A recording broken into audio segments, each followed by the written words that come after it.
Steve, thanks for coming in. Hey, everybody. Glad to be here. We're glad to have you. Thanks for taking time out of your day to come in and let us ask you a bunch of questions. Not every day we have a 35th anniversary. Right? That is what we're kind of celebrating here at Diamond. We have 35 years of distribution under Steve's guidance and manning the helm as the captain of that ship.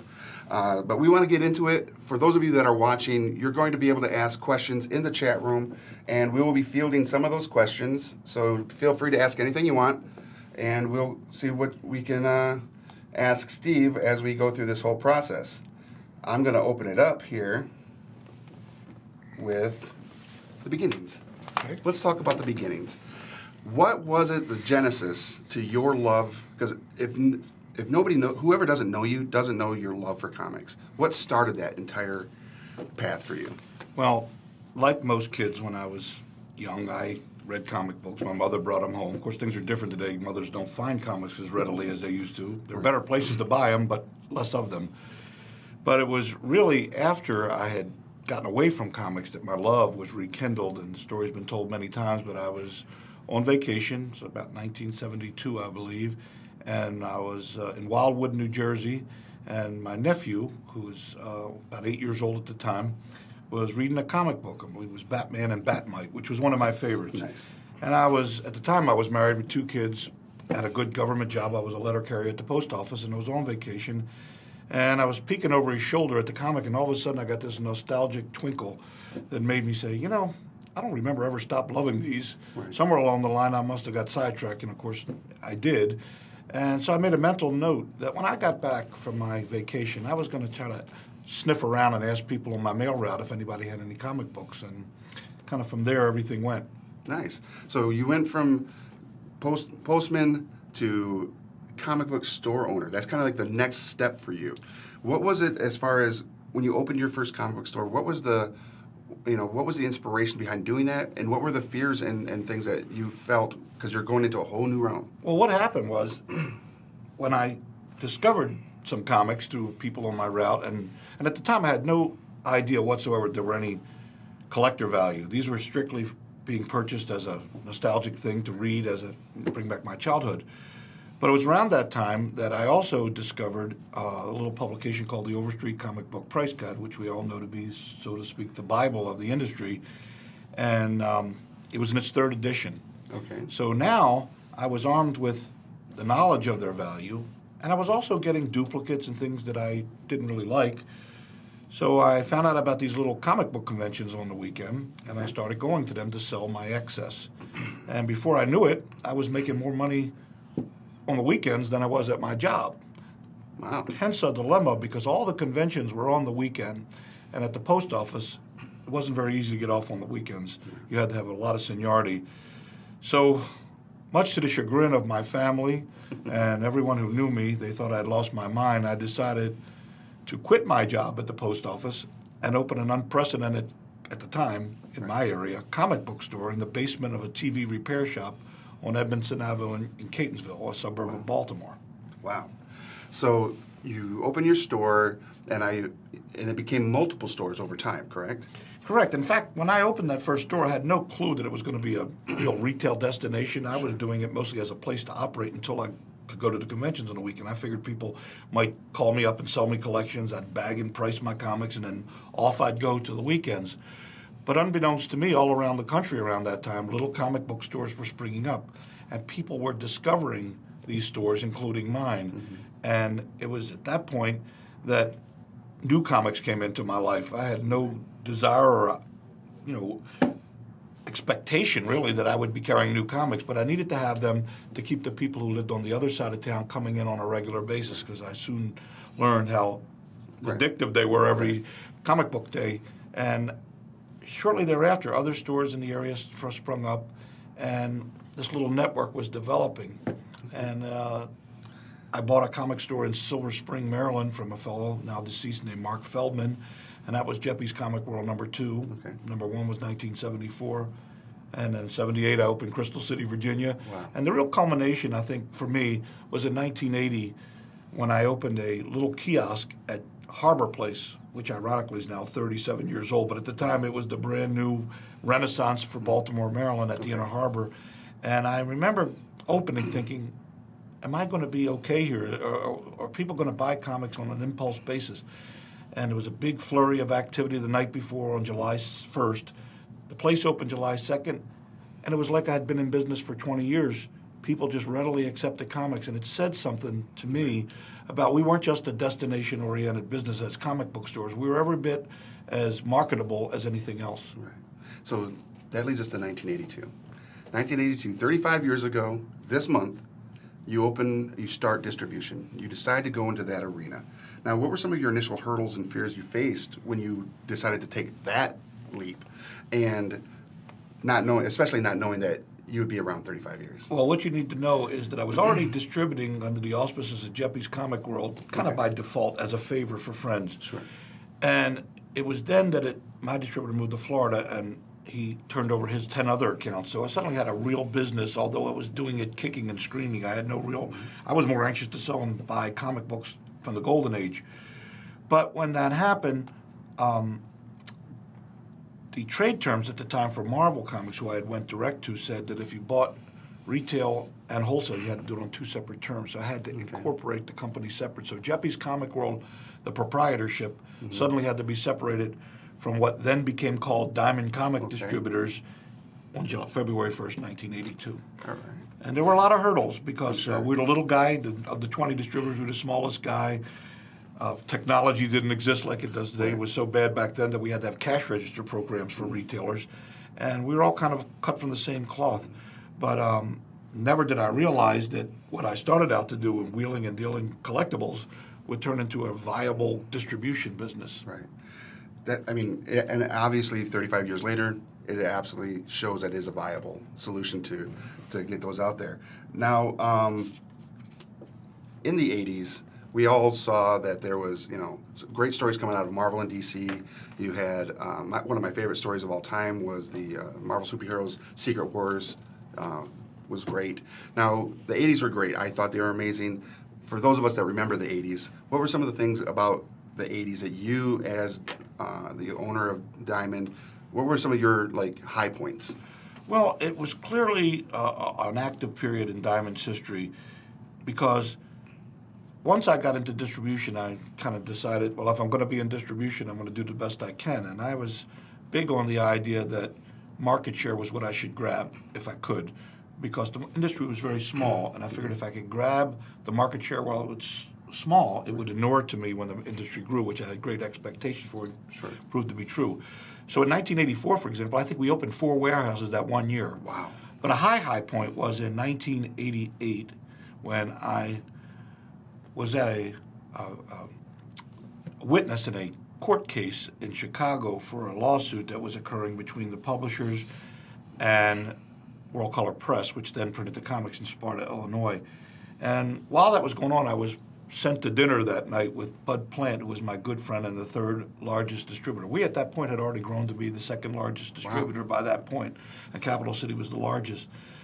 It was during that dinner that I made my pitch to Bud to buy out his distribution. Wow. Because prior to that, I had been a halfway across the country distributor from, say, Chicago, Dallas, eastward to St. Louis. And during that dinner, we started the negotiations, and it led to me buying out Bud. And from 1988, that made us the largest distributor of English language comics, a position we've held to this day. Wow. Whew. Okay, so your first 10 years in business up to 92, you have growth and become Diamond. Everybody knows who you are. You're now the #1 distributor. 92, you're at your 10-year anniversary. It's right around there we get all these new publishers. They come out with every different type of cover you could ever think of, die cut, lenticular, chromiums, and they're putting them out in super huge volume. And the stores are popping up left and right, just like, super fast, as we all knew. How did Diamond change to meet that, super fast increase in demand?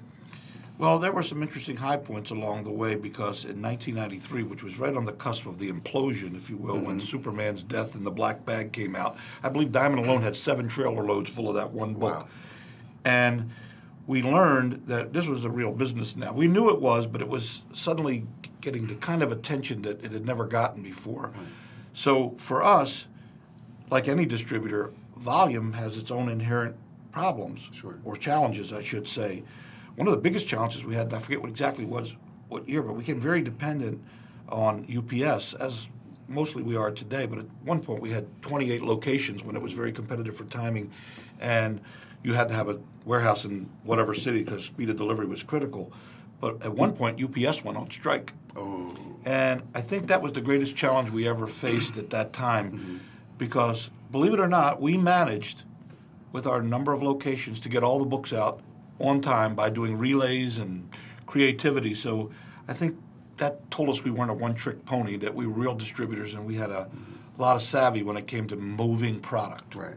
So the 90s had its challenges. You guys rose up, met said challenges, and that takes us again. Now because we're doing the 35 years. It's been 35 years. We're going to jump into the next decade.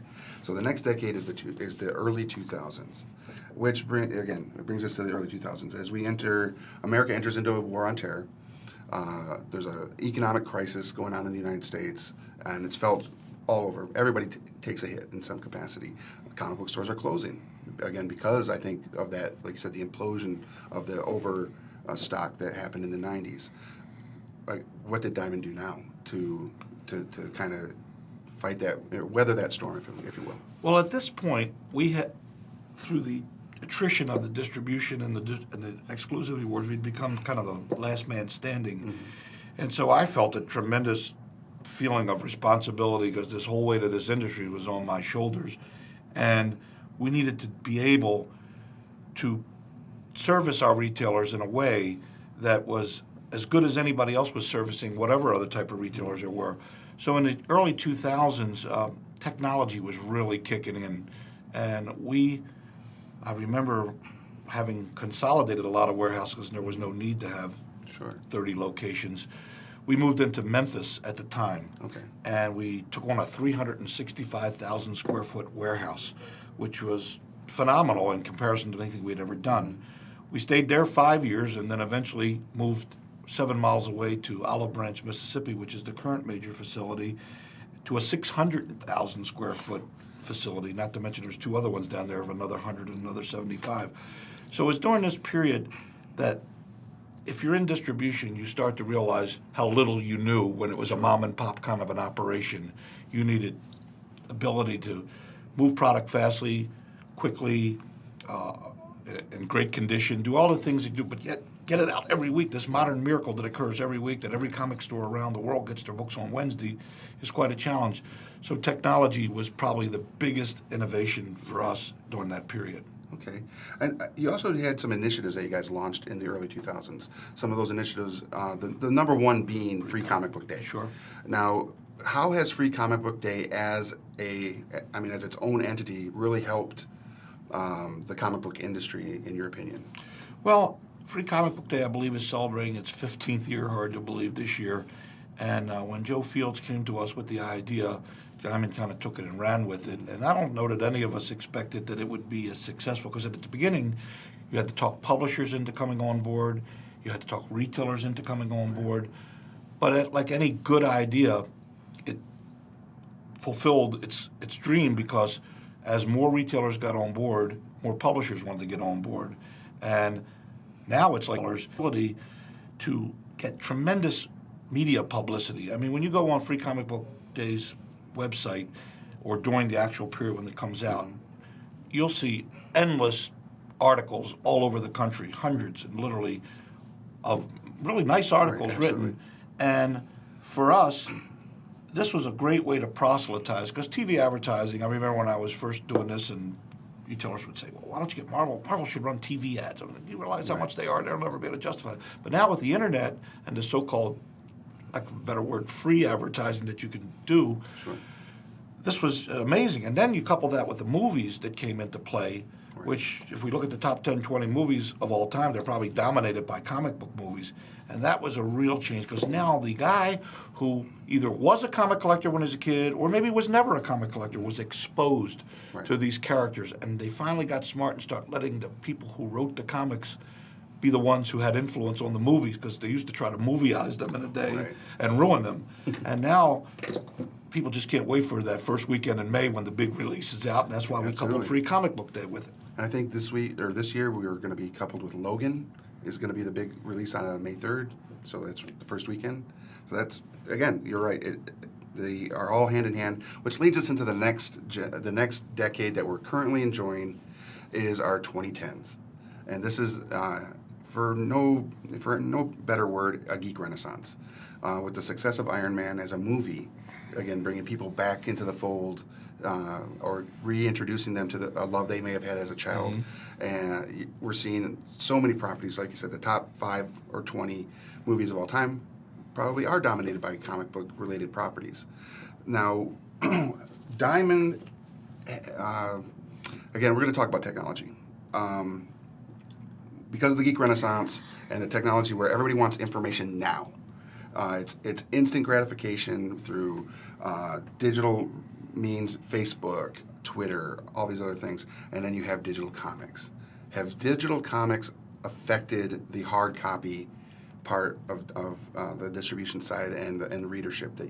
How do you feel digital is affecting all that? It's affected it very much, and not the way people thought it would affect it. I can honestly say I prophesied, if you will, or believed, and it turned out to be true, that it wasn't the sky falling, Chicken Little. It was the best thing could ever happen to us, because some people thought, oh my God, we're going to get rid of print and people are going to read all their comics on digit. No, to the contrary, it became the mechanism by which young kids and older kids discovered the characters. Okay. My own son, who maybe not read a lot of comic books, suddenly knew all the secondary characters. Look at Iron Man. It's really a secondary character in the Marvel Universe, but now he's a household word. So yes, there will maybe people who will only read digital, but they're the exception. I don't think too many collectors want somebody to sign their iPad. Right. They want the real deal, and they touch and the feel of a comic book. So when Comixology came along and did their thing, I'm grateful for that, because what it did, it made more people realize the joy of reading comics as a medium, just like, well, they're very analogous to movies, words and pictures. Sure. And because they're being written well, because they have excellent art, because there's so much publicity. You talked about the 2010s. Look at the Big Bang Theory, or Comic Book Men. Now, although some people have their opinions of how it's presented, this is every week TV shows. DC's done a great job with the TV show. Marvel's done a great job with the movies. There's just so much to get involved with that we're living in a really great time. Absolutely. I absolutely agree with you on that. And speaking of great times, but that are kind of having their own issues, I say issues in that there are you started off doing comics at comic book conventions. There are so many comic book conventions out there now. I don't think there's a weekend in the year, probably even Christmas weekend, there's a Comic-Con somewhere, if not multiple. How do you think that, as a platform, is affecting the whole industry as a whole? I think it's wonderful, and a great part of that, when you take into account San Diego Comic-Con, which has been around over 40 years, you start to break it down as to what has happened. Obviously, the comics have been a major part, but the convention itself has transformed into a cosplay show by definition. Everybody wants to wear these costumes of their favorite characters. You know, got some interesting thoughts on that, because if you're a baseball fan or a football fan or a basketball fan, you might wear your favorite player's jersey. Well, and people call comic collectors geeks or whatever, but they're just doing what these sports fans are doing. Absolutely. They're wearing the armor that their guys wear. So when cosplay became, people have always liked going to Halloween parties and occasional masquerade parties, but they buy this costume, or they make this costume, better yet, and they only get to use it once or twice. Right. Well, these people now are thrilled. There's many, many opportunities to go strut their stuff and be Batman or Wonder Woman or whoever. I got a little alert real quick for everybody out there. It's Guardians of the Galaxy 2 is the Free Comic Book Day release movie. So I did make a mistake, which happens. Human after all. I didn't correct you, so I was just as blind. That's all good. So with the Comic-Cons, I wanted to come back to that just real quick. We're seeing some Comic-Cons that are popping up and they're having issues. And you go to a lot of them and you don't see new comic books out. I went to one last year, and there was a gentleman there. It was down in Florida, and that guy had piles of new comics, and people are walking away with just handfuls. But then you had the other vendors that are staying strictly to their back issues. You know, and at some of the prices now that are out of a lot of people's price range. But I mean, people are walking away with like full bags of new comics. Do you think that the vendors at the shows could benefit from bringing new comics to the shows as well? Well, that's interesting because going back to the day in the 70s, I remember going to the student union room at the University of Maryland, and if you brought new comics in there, you were just overwhelmed with people. It was to the point where some guys would buy things that were hard to find, like Savage Tales, Savage Sword of Conan. The dealer would go buy it at cover price and put it up at the convention for more than cover price day one because it was that attractive. Now, what I think is because comics are better served today through comic stores, the people who are coming, actually it's very encouraging because if that's still happening or is starting to happen again, it means there's a new rush of people. Because if those people who are buying their new comics at a convention aren't able to get them elsewhere or for whatever reason feel, because most people are tied to their local store, they have subscription services.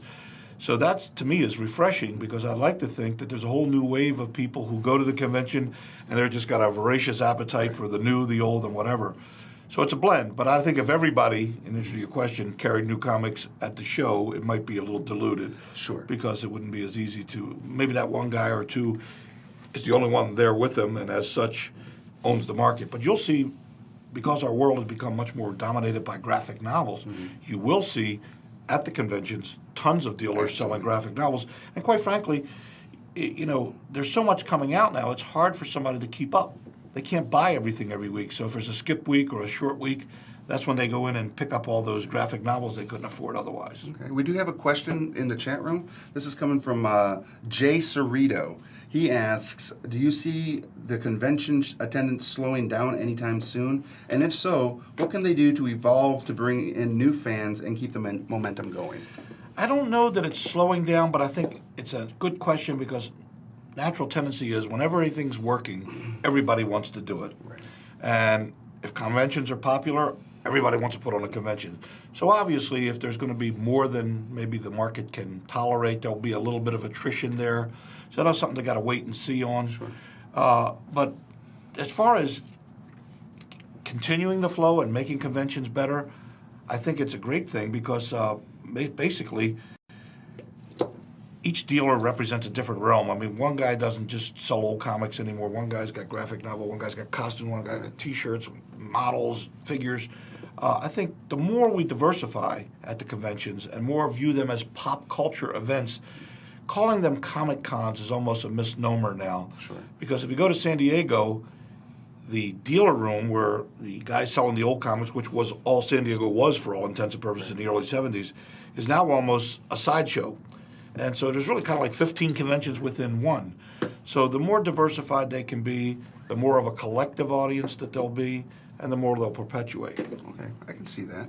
Now, we do have another question on here. This is from Lawrence, and Lawrence asks, how do you see the international market growing? Well, again, it's a snowball. The international market, you got to remember, in some countries, Japan, for example, comic books have always been a gigantic industry, $4 or $5 billion a year. In Europe, you have a convention in January called Angoulême that draws more than San Diego, 250,000 people. So as the popularity of the English language characters finds its way into other countries, so too will there be more conventions over there. Right. And that's a real experience for people to be able to go to Prague or to be able to go to Hong Kong or wherever and experience the other side's view.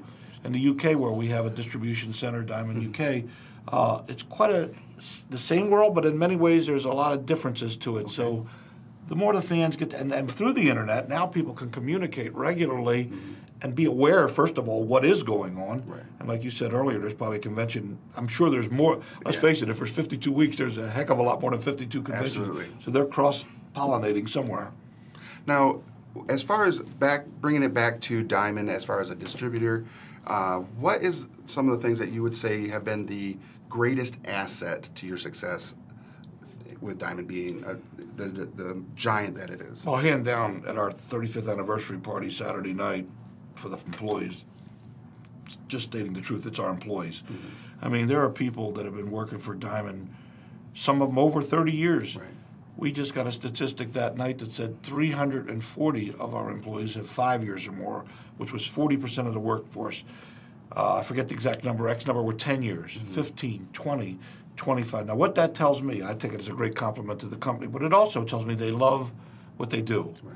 And when your employees love what they do, that's going to be reflected in how they treat our customers. Absolutely. We're going to make mistakes because that's the human nature of it. But at the same token, your human resources are always your number one asset. That's the high point for me, having run this company for all these years and watched them grow and develop and become pop culture fanatics themselves. In some cases, people came to work for us years ago that weren't really into comics or pop culture. But as they got exposed to it, which is kind of what we believe, if people get exposed to this product, they're going to get interested in this product. Okay, now if you wanted to tell somebody out there that might be watching right now, that hasn't had the opportunity to go to their local comic book shop or hasn't picked up and read a comic book in a long time, how would you impress upon them that now's the time to go and check it out? I would say that without a doubt now is the time. I think back when I was a retailer and when Harbor Place first opened, and typically a fellow would come in, maybe middle age, and he'd kind of look with a little dreamy-eyed look on his face at some of the old comics, and I would invariably say to him, "You remember all those, don't you?" He said, "Oh, yeah." I says, "Let me ask you a question." I says, "When did you stop enjoying them?" And you'd always get this blank look on their face, because no one who bought comics as a kid remembers stopping enjoying them. Right. Life took over, they met girls, they had school. So when I would say to them, you ought to look back into it now, because you're going to find that the very comics you love are still available on a lot of levels in reprints or the actual. Also, there are many more genres that have been explored, and there's something for everybody. Oh, absolutely. And speaking of something for everybody, it leads us to a question we have in the chat room. This is coming from a Mr. F. Cho, Frank Cho. I've heard of that. And I have no idea who this guy is. His questions My are... boy Frank. Hey, Frank, how you doing? He says, you are one of the biggest and most important comic collectors as well in the country. I mean, you're known throughout the industry as a collector as well. Are there any comics or collectibles that you wish you had or you're currently searching for? I want Frank Cho's collection is what I'm really looking for. Yeah. So if he happens to be listening in right now and he wants to unload at a cheap price, I'm all over that. But is there any holy grails for you? That's the beauty of this. I've owned Superman 1 many, many times, still do. But we don't believe a near-mint copy exists. Okay. No one's ever seen one. Sure. To me, that is, in many ways, as desirable, if not more so than Action 1, because there is a killer copy of Action 1 that came out of the Mile High collection. Right. There was a Superman 1, but it was very nice, but it wasn't in the near-mint plus category. Sure. And even aside from comics, there's always things, and not everything's always associated with value. Right. There are things like, when I was a kid, one of my favorite comics was Tubby and his Clubhouse Pals. Okay. And I must have 20 copies of that now. I just can't stop buying them whenever I see them, because they paint in my mind a time where I was sitting on the couch or by the steps, and it crystallized, it brings back a whole memory. That's why I opened Geppi's Entertainment Museum, because it was a way, number one, to show people my collection so they could get turned on to their childhood, and to show that this pop culture entity that we celebrate and love is a gateway to your past and to the times that were good. And we don't necessarily want to go back and live in those days, but we like to borrow a little moment from it from time to time. And so for me, Holy Grails, there's so many of them. One of my buddies used to say, we refer to the collectibles as the goods. Right. And he'd say, all the goods you own are dead. Only the goods you don't have are alive. Wow. Meaning the thrill of the hunt was still what kept you going. Right. You love what you have, but you're always chasing, whether it be a girlfriend or whatever. But collectibles are the same. The Holy Grails, if they ever run out of Holy Grails, I'll be done. Right. But I don't see that happen anytime soon. Now, you spoke of the Mile High collection. Now, for those of the individuals out there that are watching this that might not understand what that means, the different pedigrees of collections, right? That's kind of what that's what it's referred to. What is your pedigree collection that you were the most excited about adding to your collection? Well, I don't know if you're asking me what I would like to add out of one of those collections or which. Sure. Yeah. Which one was the one that you were really? Clearly, the Mile High collection. I've had occasion to buy what have been dubbed pedigree collections. The Pennsylvania collection was one I personally bought, but nothing has ever came close in scope to the Mile High collection in 1976 or 77. Chuck Rosansky, Mile High Comics, one of our biggest and best customers.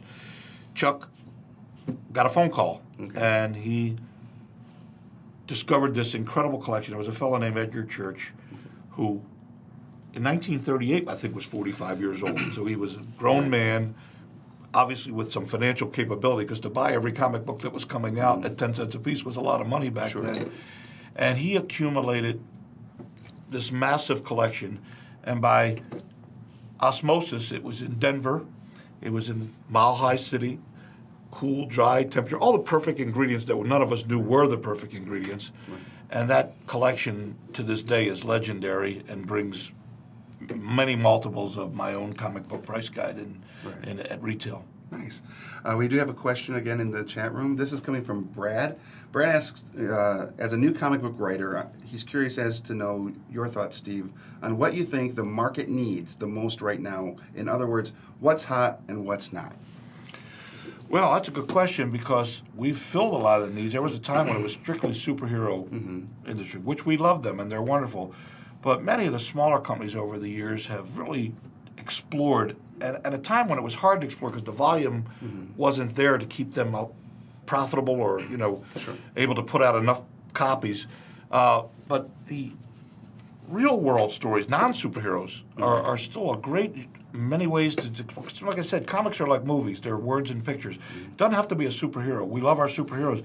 But when you get in, for example, my favorite superhero was Batman because he had no powers per se. It was a little exaggerative on his abilities, but he had no real powers. So when you read Will Eisner, one of my favorite all-time, writers and artists, he created the spirit and these day-to-day battles and be able to create stories that engaged you, no different than any movie that has a cliffhanger or a twist. We need more of that to engage readers so that they're not just, if all the movies were just special effects, it's like everything else, we're humans. We'd get bored. A guy does a triple somersault at a circus and he does it 3 times, you say, when's he going to do 4? It's just the way we are. So if the writers, and there's some fabulous writers out there right now, can explore different areas of whether it be real life problems. We've had anything from the Green Lantern 76 through 89 when Neil Adams and Neil were exploring the drug issue and superheroes having their own problems, which kind of Marvel pioneered. The more we can get into the real world, the real life issues, problems, and good things. It's not always about problems. Comics don't have to be just about celebrating life. So the diversification, I guess, is the word that really keeps us alive. And we have grown. I mean, over the years, the radio was going to replace this, TV was going to replace radio, everything along the way. But comics partnered with all of them, right up and through digital comics. It found a way to keep relevant. And that's why our industry will go on, in my mind, forever. Nice. I like that. I hope that answered your question, Brad. It actually opened a light to a lot of things. Now, as far as back to the collectible side of it, I just want to touch one more note on that. When you think about comics as an investment, and a lot of people out there throughout the years are like, oh, I'm going to buy comics and I'm going to put my kids through college and all that stuff, what would you recommend to somebody who is getting into investing, the investment side of comics? How would you have that, or what advice would you give them as far as a new person doing that? I don't know what, first of all, I'd advise somebody to start off their desire to read comics or get comics because they're just about investing. That's kind of what got us trouble in the 90s when everybody was buying cases of whatever to put under their bed to hope that one day they would be valuable. And I'm not knocking the collectible market. I personally have benefited greatly from it, and the advent of graded comics has made it a little easier to communicate. And certainly there's nothing more collectible than comics, particularly from the Golden Age, because they genuinely are rare. People didn't save these, and there was a finite number made. But if you are of the persuasion to go into these for a collectible reason or an investment reason, let's say, I would say you'd have to do your homework. Number one, like any investment, you'd have to be slow to act because you will learn that it's taken me many, many years to learn the grading of comics is very subjective. And even now with third-party grading, it's still, to some degree, subjective. So you have to be careful that you're not chasing the wind. Comics that have come into print since comic stores came into play are not necessarily rare because they kept them. People didn't throw them. And there are exceptions where things did have low distribution, and the adage is if there's 5 known and nobody wants it, it's not collectible. if there's 1 million known and 10 million people want it, it's very collectible. So it isn't just about how many were made. But typically, rarity, supply, demand are the dominating factors. So what I would say, don't just do this mercenarily. Sure. I would say do it to enjoy it. So find something that you deem you really like or have some relationship to. Explore that genre, that market, find out what are the best ones to get. Always be, from an investment standpoint, conscious of condition, because condition clearly will always be first in determining value. And in today's world, the condition can be minutely different and dramatically different in price. So, and stay within your pocketbook, like they say in gambling, bet with your head, not over it. Sure, absolutely. We have another question from the chat room. This is from Travis. Travis asks, what do you think is the best way forward to get comics into more hands? Also, happy anniversary. Oh, thank you. I appreciate that.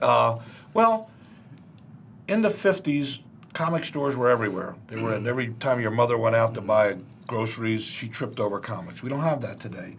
And we have better places to go called comic book stores, but we have less of them. But the best way, I think, to get them in the hands of people is through referral, meaning that if you read comics and you love them, share them. You know, tell other people about them. You have a great way to do that now called the internet. Right. I mean, go back to that comment about, like, can we went on Marvel DC run TV commercial? Well, we all know that was impractical. But today, you got Facebook, you got Twitter, you got Instagram, you got all these different mechanisms of social media that will allow you to share. And people are pretty much, that's why they have movie critics.